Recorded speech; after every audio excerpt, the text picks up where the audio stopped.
Le paternalisme est accusé de tous les maux. Pourtant, les liens entre paternalisme et RSE sont très nombreux. Et ce rapport ambigu entre RSE et paternalisme explique bien des choses sur la RSE aujourd'hui. Bienvenue sur Verdacante, la chaîne de la communication responsable. Les grands patrons dessinent durant le 19e siècle industriel ce qui fondera la RSE.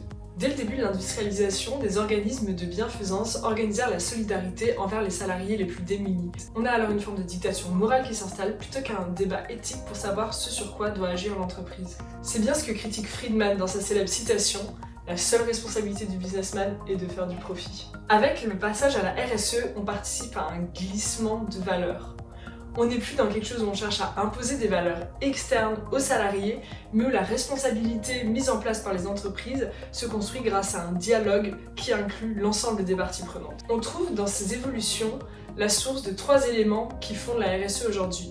Le premier, qui est composé d'une responsabilité choisie, à une responsabilité qui est impulsée par l'État.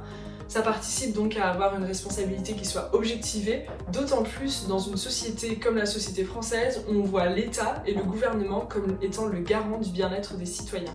Le deuxième qui est que le discours ne se fonde plus sur des repères moraux, mais il devient basé sur des procédures et normalisé. Le troisième est le fait qu'on valorise le respect de procédures communes à l'ensemble des entreprises, comme par exemple la formulation de raison d'être, les rapports extra-financiers ou alors les matrices de matérialité.